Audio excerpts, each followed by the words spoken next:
안녕하세요. 군단TV 군단입니다.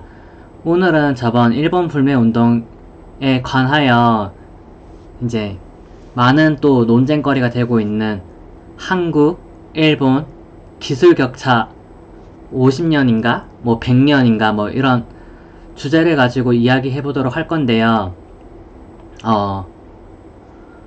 뭐 좌파 진영에서는 한 2년 정도 난다고 하고 우파 진영에서는 그러니까 50년 이상 난다고 하는 것 같고, 이제 뭐 그냥 평범한 좌파 우파 아니고 그냥 평범한 뭐 지식인들이 생각할 때는 2년도 솔직히 뻥 같고 50년도 솔직히 좀 너무 받아들이기 힘들고 한 10년? 20년 정도 차이가 나는 게 아닌가 이렇게 많이들 생각하실 건데요. 이제 좀 더 신층적으로 이제 이야기를 해보도록 하겠습니다. 우선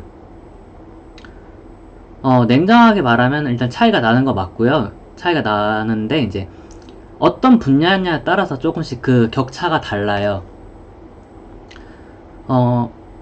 한국 같은 경우는 이제 베트남 전쟁을 기점으로 이런 군비 시설이나 제조업 분야에서는 큰 발전을 이룩했기 때문에 사실은 이제 제조업 분야에서는 일본을 많이 따라잡았어요. 물론 뭐 한 5년 정도 차이가 난다고 치면 그 5년의 차이가 일본의 경쟁력이고 우리나라가 이제 일본 제품을 사서 써야 되는 그 이유겠죠. 진짜 한 0.5% 정도만 차이가 나도 그 0.5% 차이가 사실은 굉장히 큰 차이예요. 퍼센테이지적으로 수치보다는 이제 더 큰 차이라는 거죠. 뭐 저는 이제 뭐 이과 출신은 아니지만 이제 그냥 단순하게 이제 생각을 해보자고 하면 여러분 이제 자료 이런 거 좋아하시니까 이제 제조업 분야를 제외하고는 일본과 한국은 단순하게 역사적으로 생각을 해봐도 차이가 나는 게 맞아요. 왜냐면 일본은 메이지 유신 1800년도에 있던 메이지 유신 이후에 이제 발전을 했고, 한국은 1945년 광복 이후에 이제 발전을 하기 시작했잖아요. 그럼 이제 제가 오랜만에 이게 칠판을 활용하는데 제가 이제 알기 쉽게 이렇게 그냥 적어놨죠. 메이지 유신은 이제 1800 이게 지워졌는데 67년에 그 대한민국 독립은 1945년에 있었어요.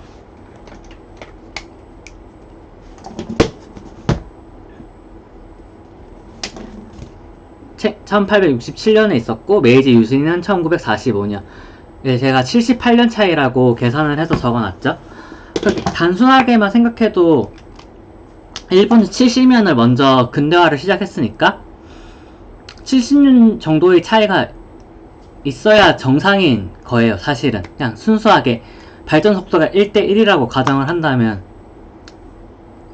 뭐 그렇잖아요. 근데 이제 그러면 이제 우파 쪽 주장의 말이 좀 더 신빙성 있느냐?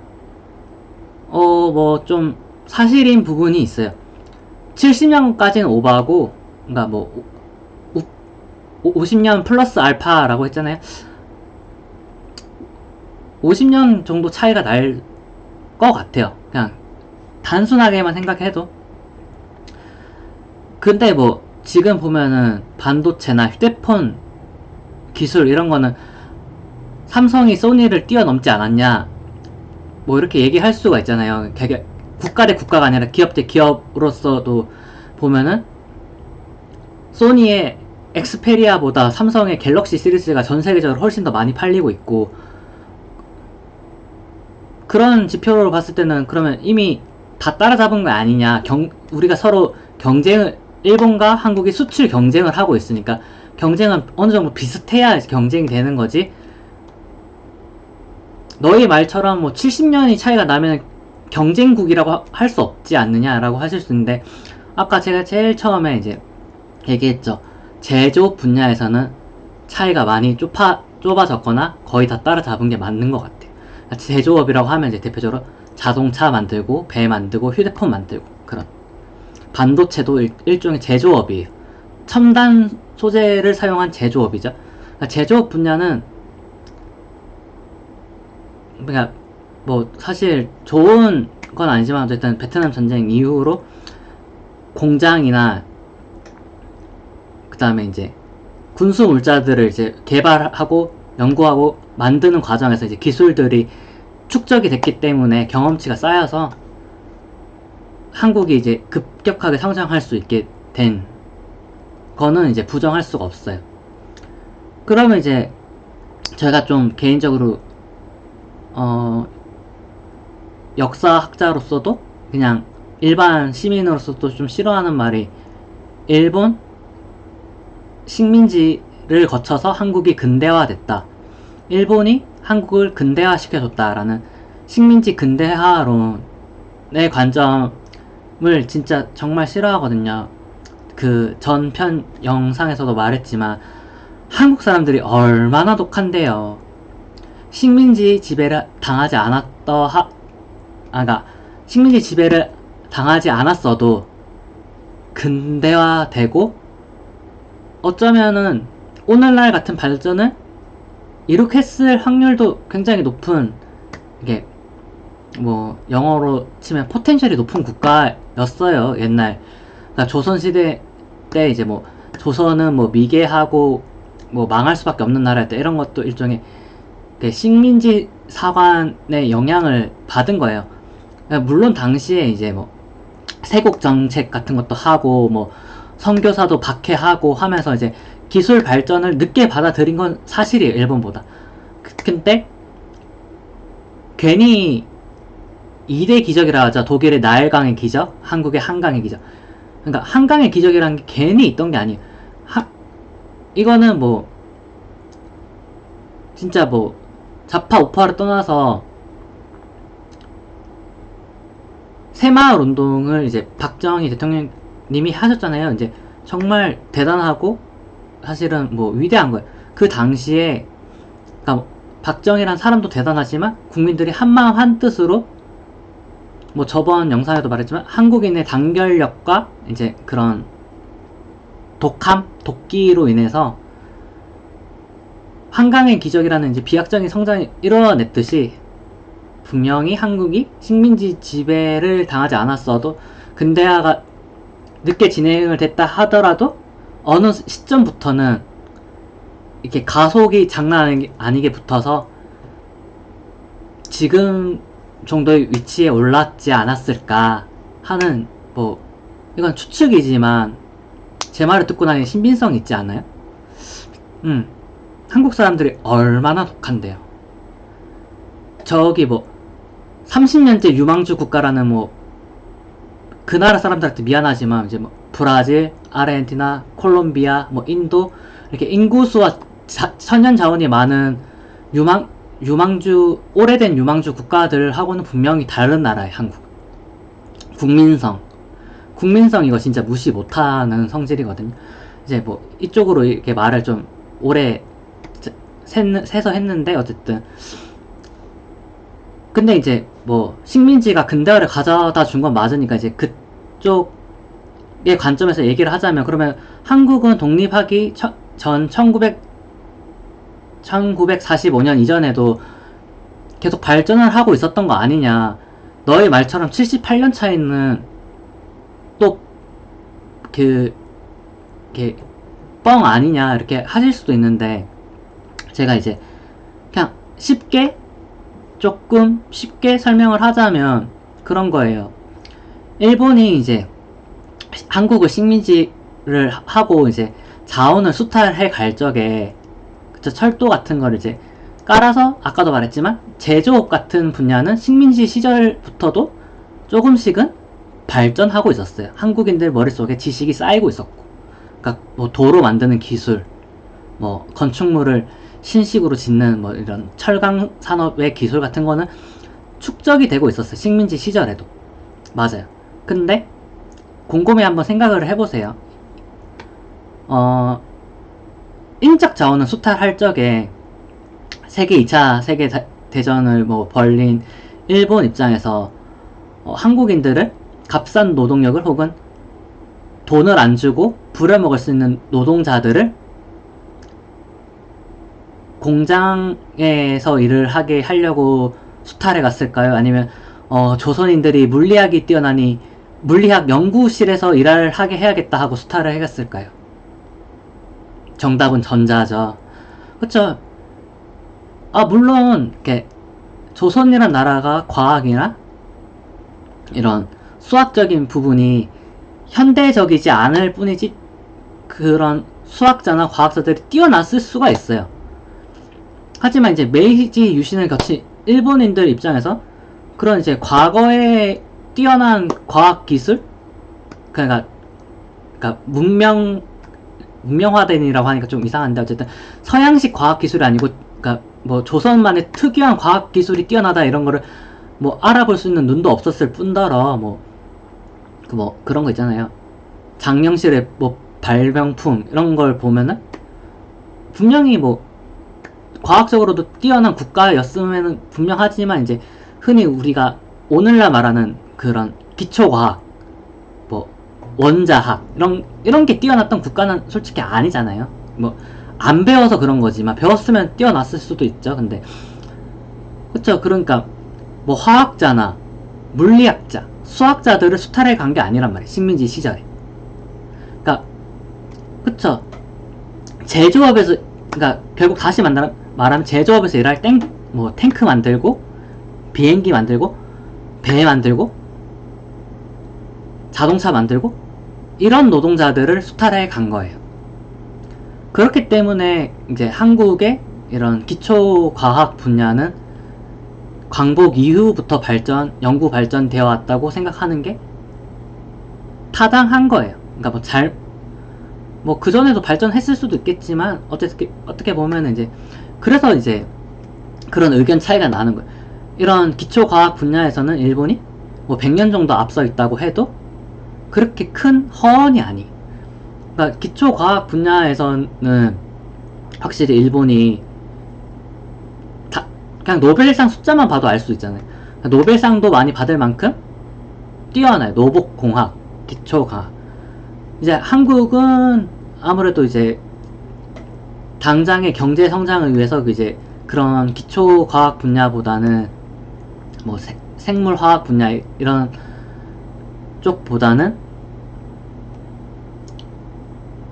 그런 이제 제조업 중심으로 발전을 했기 때문에 이제 뭐 지금도 이제 뭐 철강 산업 이런 거 중심으로 발전을 했기 때문에 지금도 이제 포스코의 철강, 뭐 삼성의 휴대폰, 현대의 자동차, 현대의 조선 이런 거는 세계적인 기업이 됐다고요. 근데 뭐 화장품도 기초과학이랑 크게 무관하지 않은 분야가 많이 포함되어 있는데 당장에 뭐 화장품이나 그런 뭐 반도체 만드는 제조 이번에 이슈가 된 그런 소재 같은 경우는 이제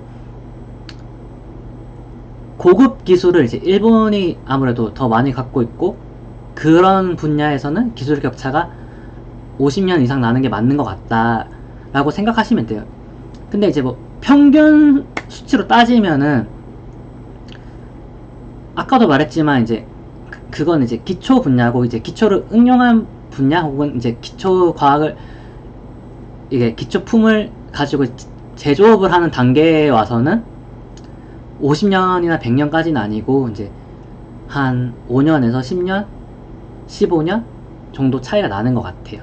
그러니까 체감하기에도 단순히 이제 뭐 제조업이라는 게 이제 뭐 아까 계속 말했던 자동차, 비행기 이런 제조뿐만 아니라 이제 먹거리, 음식, 뭐 빵, 뭐 아니면은 요리 이런 분야에서도 조금씩은 일본이 아직까지는 조금 더 비교 우위에 서 있는 거는 사실이에요. 그러니까 받아들일 건 받아들이세요. 그러니까 애국심이 아무리 뛰어나도 차이가 나는 걸 차이가 안 난다고 할 수는 없는 거잖아요, 여러분. 근데 이제 차이를 많이 좁혔다고 제가 말을 했잖아요. 이제 그쵸? 그냥 단순히 발전 속도가 1대1이라면은 78년 차이가 나야 정상인 두 국가가 이렇게 거의 절반 정도의 차이까지, 30년 정도 차이까지 이게, 그러니까 전체 포괄했을 때 얘기해요. 줄였다는 거는 앞으로 더 줄일 수 있는 가능성이 있는 거예요. 근데 이제 지금의 이제 경제학자들이 이거를 너무 과하게 위기감 조성 목적으로 사용하고 있어요. 정치적으로. 그러니까 예를 들면 이런 말을 하는 거예요. 완벽한 소재 국산화는 꿈일 뿐이다. 이제 탈일본화를 하게 되면 이제 결국은 국산화가 다 되는 건 아니니까 결국 일본산은 수입 못하는 걸 저품질 중국산 수입률이 증가하면서 품질이 전체로 떨어지는 산업으로 갈 확률이 높다, 뭐 이렇게 하는데 이것도 너무 뻥튀기가 많이 된 거예요. 그러니까 그런 의미에서 자동차가 이제 현대자동차 같은 경우는, 현대기아 자동차 같은 경우는 제가 이제 존경하고 좋아하는 이유 중에 하나가 단순히 탈일본화 뿐만 아니라 재료의 대부분 탈국산화 했어요. 그러니까 뭐 BMW나 아우디나 벤츠만큼 잘 만들지는 아직 못하지만 솔직히 그러니까 재료의 대부분 국산화 했다는 거가 사실은 놀라운 점이에요. 그러니까 무역 공격으로부터 이제 조금 자유롭죠.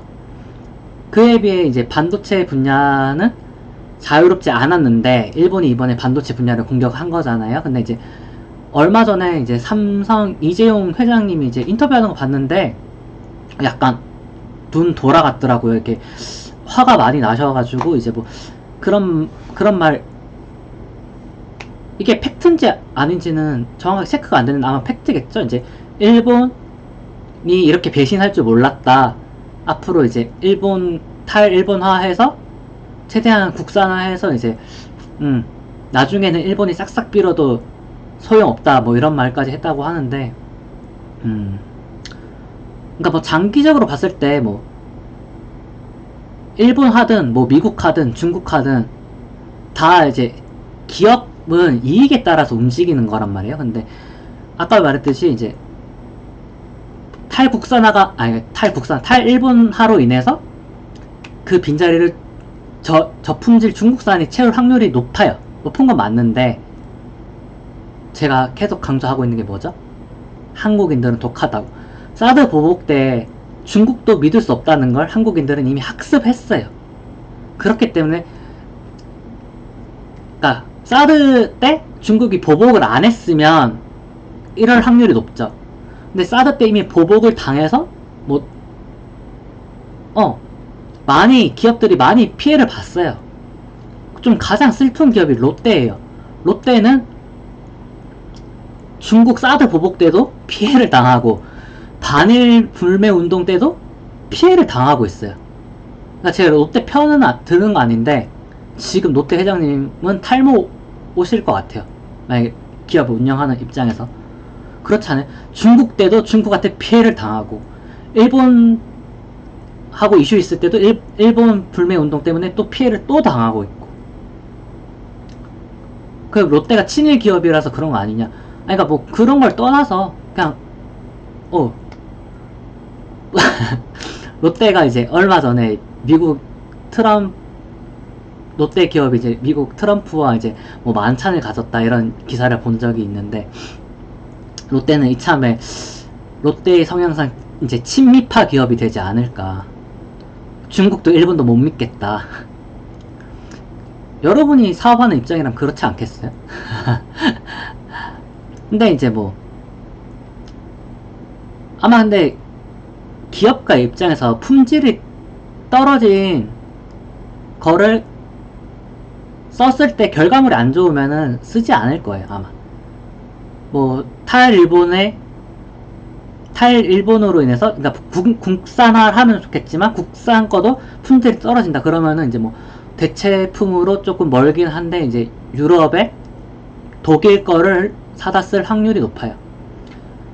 근데 이제 얼마 전에 이거랑 별개의 얘기이긴 한데 한국의 SK텔레콤이랑 독일의 도이치텔레콤이 서로 기술 협약을 하고 5G를 공동 개발하기로 이제 이렇게 악수를 서로 했단 말이에요.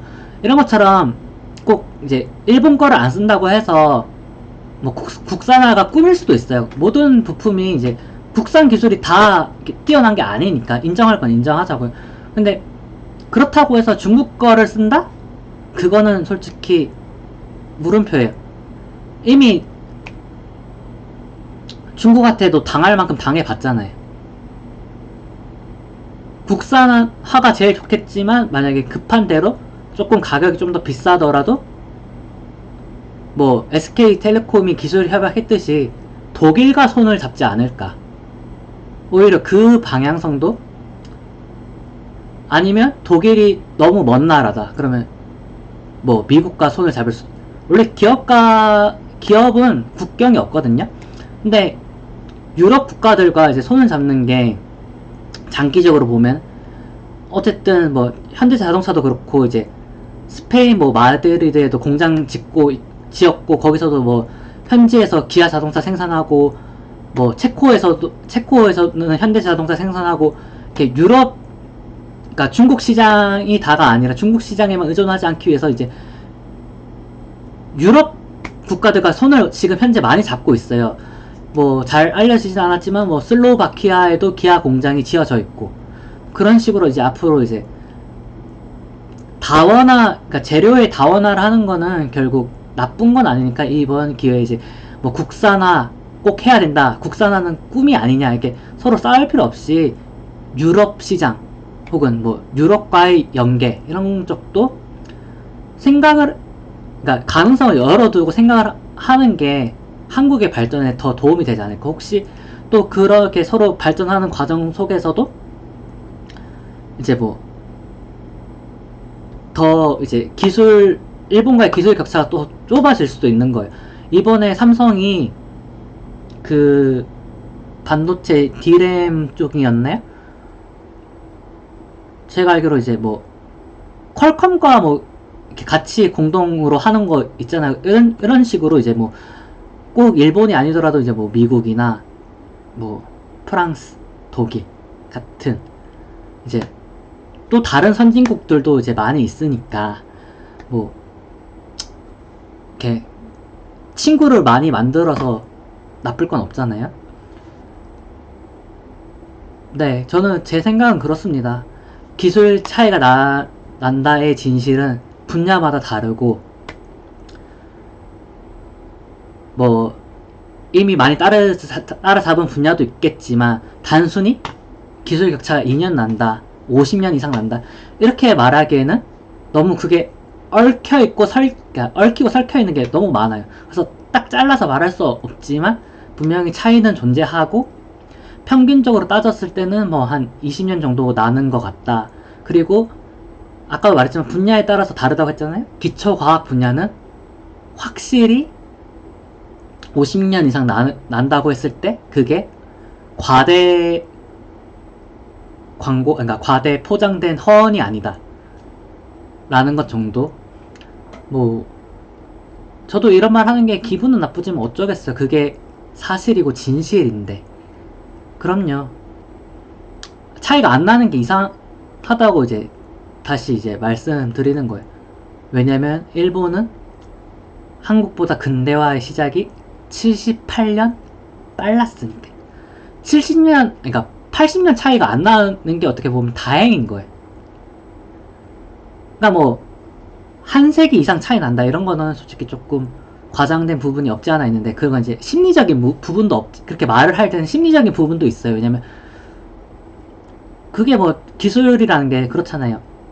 정확하게 이게 뭐 1년 만에 이만큼 발전한다라는 그런 공식이 이게 있어서 방정식으로 구할 수 있는 게 아닌데, 이 정도 차이가 나니까 심리적으로는 뭐 100년 차이가 나는 것 같다라고, 그러니까 체감하는 거. 이렇게 실제도 온도도에 보면은 실제 온도랑 체감 온도가 따로 존재하잖아요. 뭐 바람이 부는 날은 실제 온도보다 더 춥게 느껴지고, 뭐 여름에 비가 와서 습한 날은 실제 온도보다 체감 온도가 더 높게 느껴지고, 그런 것처럼 실제 기술 차이보다 체감 차이는 현장에서 일하는 사람들 관점에서 더 큰 걸로 제가 알고 있어요.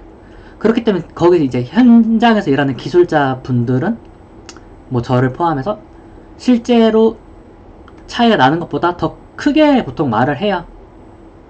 근데 뭐 그게 잘못된 게 아닌 게, 실제로 그만큼 시간이 흘렀다고 했을 때 일본의 과학기술 발전 속도가 더 빠를 수가 있잖아요. 그러니까 예를 들어서 한국이 지금 뭐 한 50년 차이가 났는데 50년 동안 발전할 동안 일본은 한국의 60년치를 발전하면은 또 60년 차이가 나고, 그렇게 되는 거니까 뭐 이게 절대값이 아니잖아요. 꼭 1대1 비율로 성장하라는 법도 없고, 반대로 일본이 잠시 정체되어 있는 동안 한국이 갑자기 성장을 해서 한 번에 30년 차이가 줄어들 수도 있는 거고, 그러니까 단순히 이제 뭐 몇 년 차이 난다, 몇 년 차이 난다 이렇게 연도로 말하는 건 크게 의미가 없다 정도만 이제 생각하시면 될 것 같아요. 안녕.